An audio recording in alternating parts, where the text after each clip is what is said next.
እነሆ መቆያ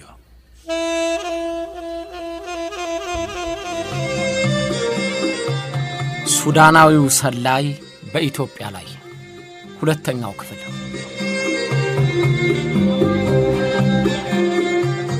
ባለፈው ሳምንት ዝግጅቴ የሱዳን ሰላይ ሆኖ በተለይ ኢትዮጵያን ይከታተል የነበረው የሱዳን የመረጃና የጸጥታ ኃላፊው ጀነራል አልፋታ ኡራ ህወሓትንና ሻዕቢያን የመርዳት ተልእኮውን እንዴት እንደተወጣና የሱዳን የአልበሽር መንግስት በተለይ ከደቡብ ሱዳን የገጠመው ጦርነት በየጊዜው ወታደራዊ ተቋሙን እየተፈታተነበት በመሆኑ ዋና ረዳት የነበረውን የኢትዮጵያ መንግስት ለማስወገድ ማቀዱን ነግሬያችኋለሁ።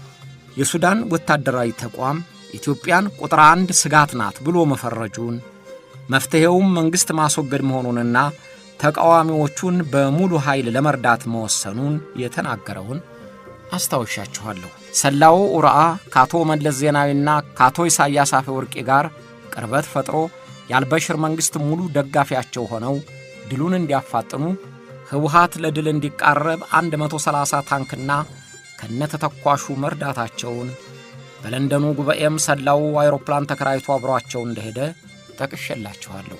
ከለንደኑ ጉባኤ በኋላ አቶ መለስ በአስቸኳይ ለመድረስ ስለፈለጉ ከካርቱም ራሱ በሚያበራው አይሮፕላን አዲስ አበባ ይዟቸው እንደመጣና አዲስ አበባ ሲደርሱም ሽጉጣቸውን እንደሸለሙት የታጣቂዎቹን ልብስ አይነት ለብሶ ይዘዋወር እንደነበረ የኢህአዴግን የደህንነት መስሪያ ቤት ለማደራጀት የአቶን ክንፈ ገብረ መድህን አማካሪ ሆኖ እንደነበረ ከናቶ መለስ ጋርም ባለው ወዳጅነት ስለ ወደፊቷ ኢትዮጵያ አስተዳደር መቀሌ ላይ አብሮ እንደመከረ ነግሬያችኋለሁ።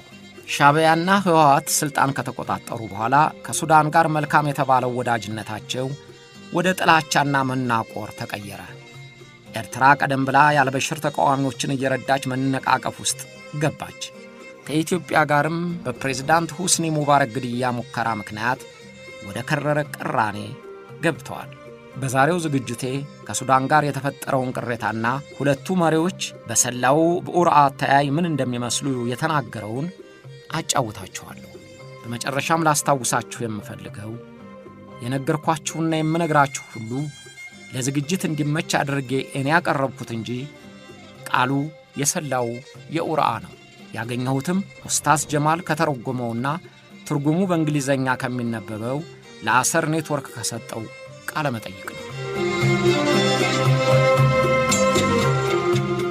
የሱዳንና የኢትዮጵያ ነፍ ያለ ፍቅር ያስከተለውን የመተማመን